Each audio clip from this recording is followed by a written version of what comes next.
Bonsoir fidèles téléspectateurs, bienvenue dans votre rubrique Auréa Entretien. Comme vous le constatez à travers l'image juste derrière moi, nous sommes à l'Institut supérieur des arts Morikanté de Dubreka pour rencontrer le directeur général adjoint des études. Avec lui, on parlera des réformes engagées au sein de son institution. Merci une fois encore de votre fidélité renouvelée au quotidien national Auréa.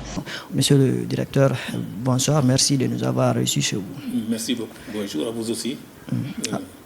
Alors, sans plus tarder, faites-nous une brève présentation de l'Institut supérieur des arts Morikanté de Dubreka.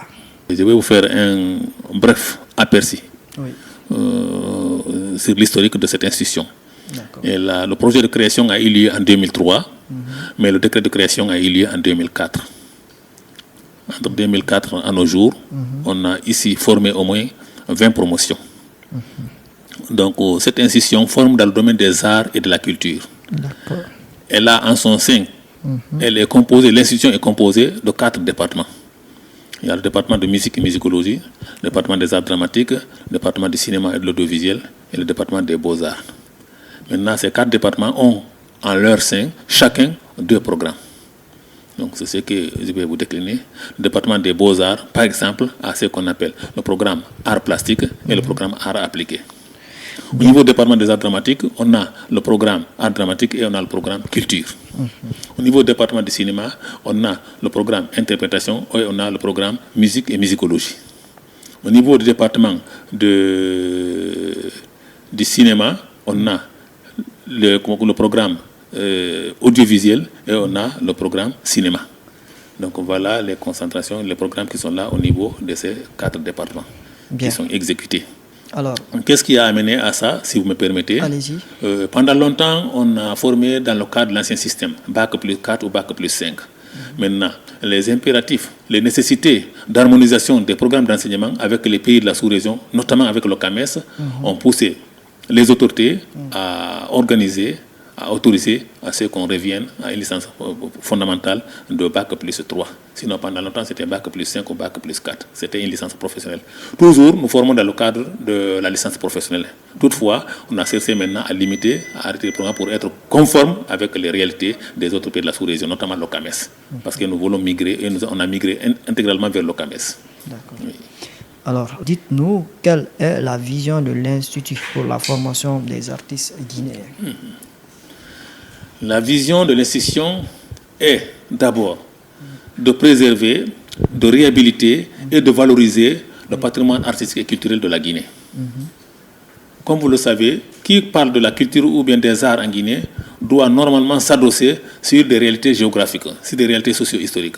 La Guinée est composée de 4 régions naturelles. De ces 4 régions naturelles, chacune a ce qu'on appelle sa richesse patrimoniale, son patrimoine artistique, son patrimoine culturel.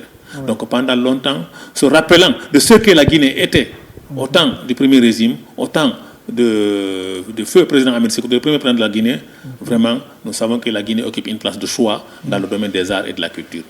C'est cette volonté, c'est cette intention qui a poussé les hautes autorités de ce pays à créer cette école-là en 2004, sous le temps du feu général Lansana Conté.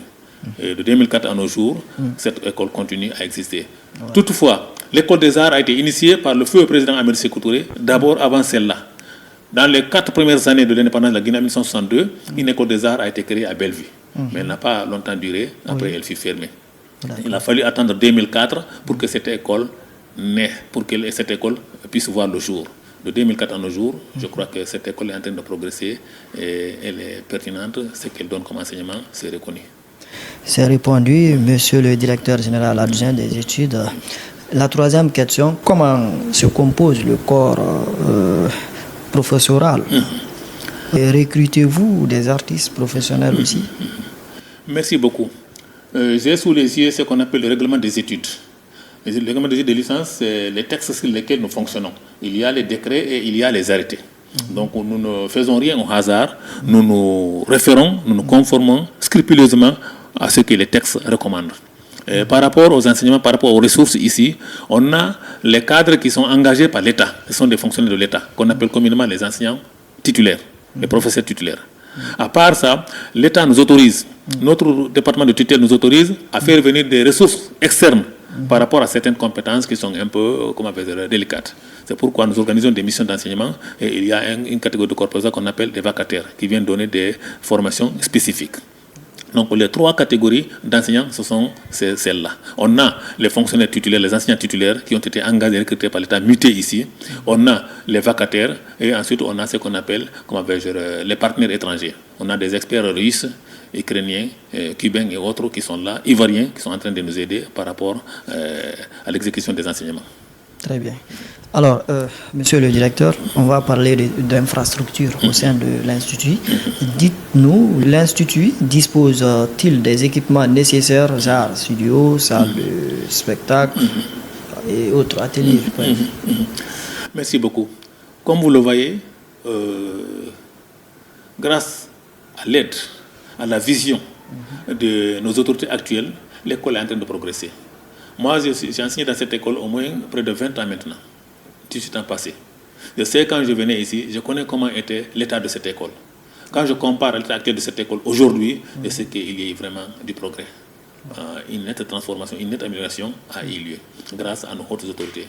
On a eu des ministres qui sont succédés à la tête du département d'enseignement supérieur qui savent, qui ont compris la valeur, la place de l'art dans le développement de notre pays.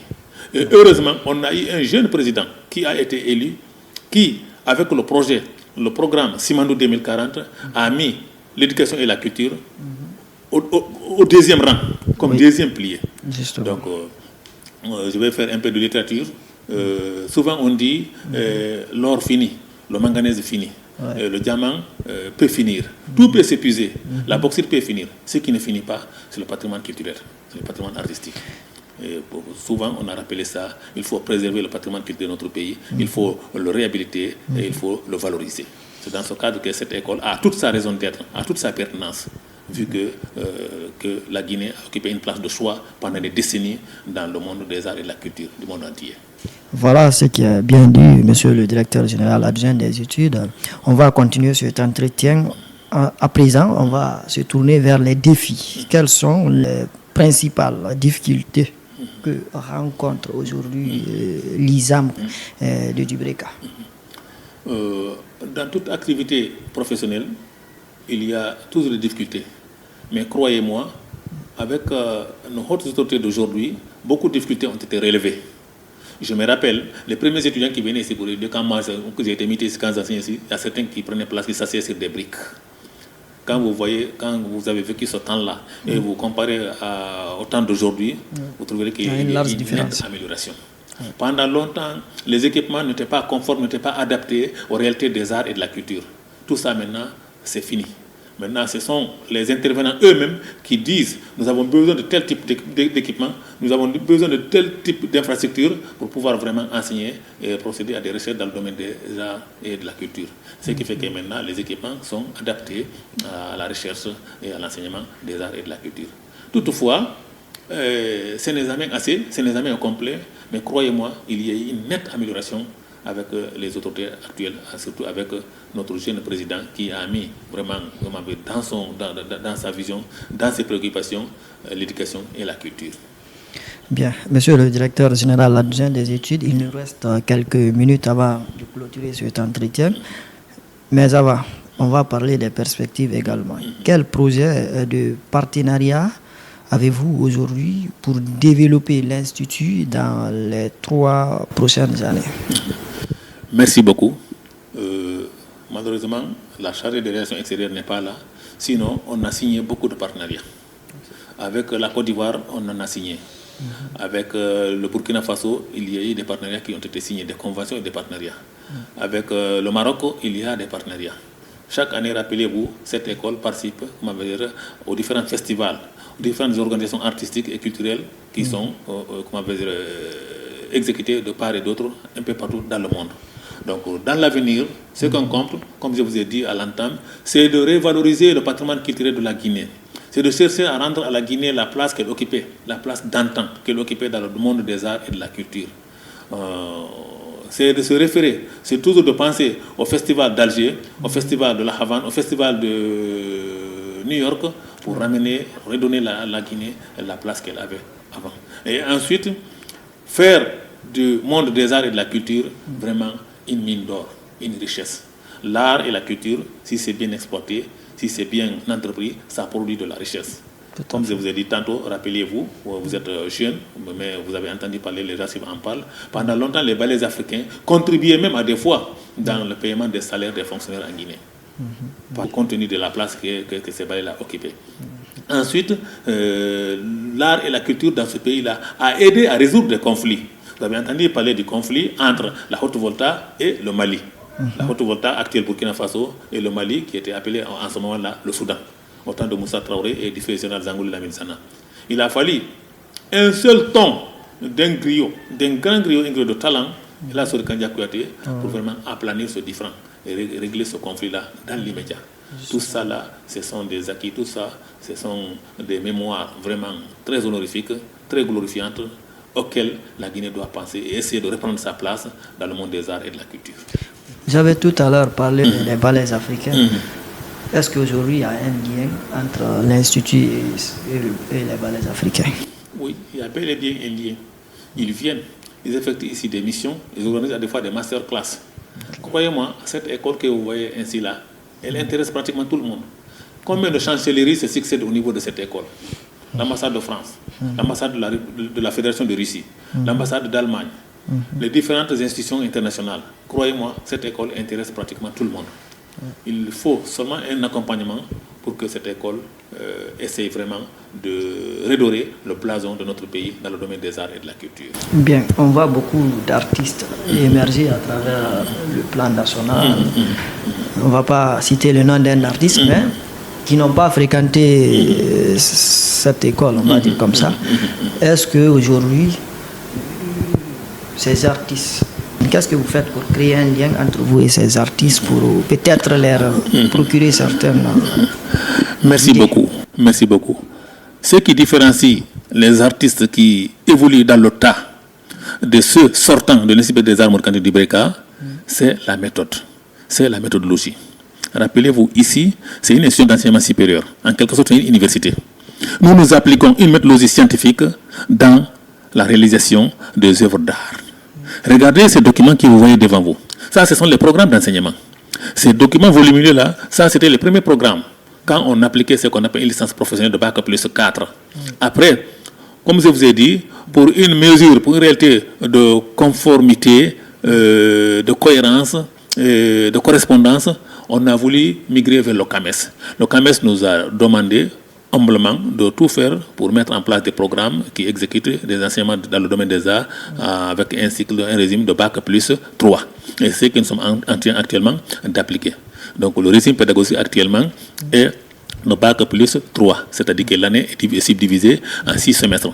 Rappelez-vous, si c'est une licence professionnelle de 4 ans, c'est 8 semestres. Une licence fondamentale, bien sûr professionnelle, c'est 6 semestres. C'est-à-dire soit, comment on va dire, 3 semestres. 3 ans. 3 ans. 3 ans, de 6 semestres. C'est-à-dire qu'il y a 15 crédits par semestre. Les 15 crédits multipliés par 2, c'est ce qui va faire 30 crédits. Ça, c'est ce qu'on appelle la licence de 3 ans. Alors que la licence de 4 ans peut aller au-delà de 15 crédits. Mais tout ça, maintenant, c'est en fonction des domaines de compétences et de contenu des enseignements. Bien, aujourd'hui. Oui, aujourd'hui.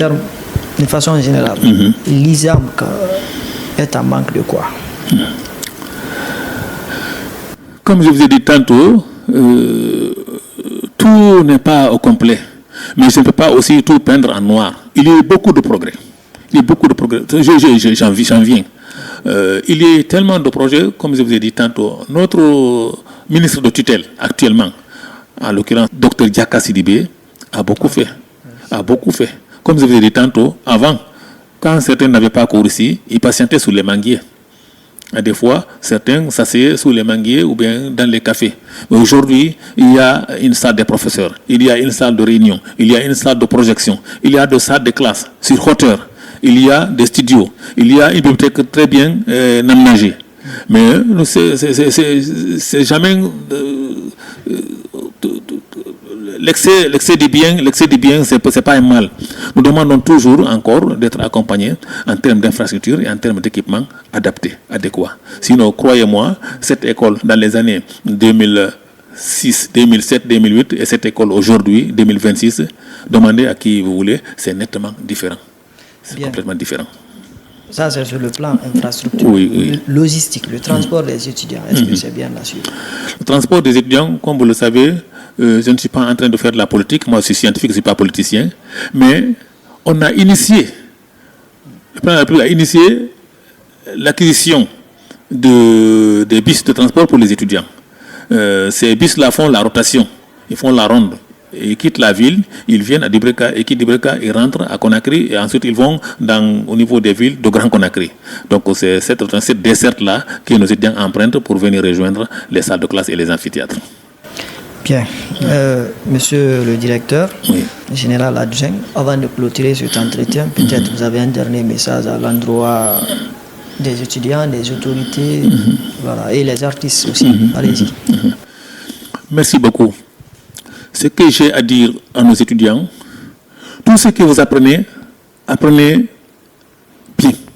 Tout ce que vous faites dans la vie là, faites-le bien. Je ne suis pas en train de donner un mauvais exemple. Le vol, c'est un délit. Mais même si vous voulez être voleur, apprenez à bien voler. Je vais donner un exemple. Robin des Bois, pendant longtemps, il dévalisait les greniers des rois, mais il distribuait ça aux pauvres. Je ne les pousse pas à voler, il ne faut pas qu'ils volent. Mais ils sont en train d'apprendre les arts. Ils n'ont qu'à bien apprendre les arts. Ça les fera vivre. Nous ne sommes pas en train ici de former des chômeurs. Tous ceux qui sortent d'ici, croyez-moi, en termes d'insertion socio-professionnelle, près de 70% des étudiants qui sortent ici trouvent de l'emploi. Parce que nous pensons beaucoup plus sur l'auto-emploi, sur l'entrepreneuriat que la recherche de l'emploi au niveau de l'État. Donc s'ils apprennent bien, ça leur fera vivre. Donc ce que je conseille à nos étudiants, c'est de prendre le taureau par les cornes. Qu'est-ce qui les différencie de ceux-là qui apprennent les arts, la qualité dans le tas? C'est parce qu'ils utilisent une méthodologie scientifique de recherche. Ce n'est pas une simple routine. Regardez les programmes, c'est pour vous dire que nous basons sur une méthodologie de recherche scientifique pour pouvoir vraiment les donner ce qu'on a à leur donner en termes d'enseignement, en termes de recherche, en termes de créativité. Pour les autorités, je terminerai par remercier les hautes autorités de ce pays. Remercier d'abord mon directeur général, qui est un jeune cadre, très actif, très dynamique, qui a beaucoup fait pour que cette école-là sorte de l'ornière, pour qu'elle aille de l'avant. Mais si mon directeur général a pu faire quelque chose, c'est qu'il a été chapeauté, il a été encadré, il a été conseillé par le département de tutelle, en l'occurrence notre ministre, Dr Diaka Sidibé. Au-delà de tout, pour chapeauter tout, très longuement de m'adresser directement au chef de l'État, à notre jeune président, mais je passe par mon directeur général et par le ministre de l'Enseignement supérieur, Madame la ministre, pour remercier le président de la République d'avoir pensé à la culture et à l'éducation comme deuxième pilier du programme Simandou 2040. Parlant de culture, j'ai clôturé, mais est-ce qu'aujourd'hui, le ministère de la Culture, parce que je sais que vous relevez du ministère de l'Enseignement supérieur, quel lien aujourd'hui le département a avec le ministère de la Culture, surtout merci beaucoup. Il y a un partenariat obligatoire entre cette école-là, donc le ministère de l'Enseignement supérieur et de la Recherche scientifique, et le ministère de la Culture. Nous nous formons et ils emploient. Tous ceux qui sortent d'ici, ceux qui créent des clubs, ceux qui créent des structures dans le domaine des arts et de la culture, sont normalement obligatoirement gérés par le ministère de la Culture. Nous nous formons, le ministère de la Culture emploi. Que ce soit l'entrepreneuriat, que ce soit l'emploi, que ce soit l'auto-emploi, croyez-moi, tous ceux qui sortent des arts et de la culture, c'est chapeauté par le ministère de la Culture. Mais c'est nous qui formons. C'est une institution d'enseignement supérieur. Merci beaucoup de nous avoir reçus chez vous, monsieur le directeur. Je vous en prie. Voilà, aimables téléspectateurs, c'est fini au cours de cet entretien. Merci de l'avoir suivi. À très bientôt pour un autre entretien. Portez-vous bien où que vous soyez dans le monde. Bonsoir.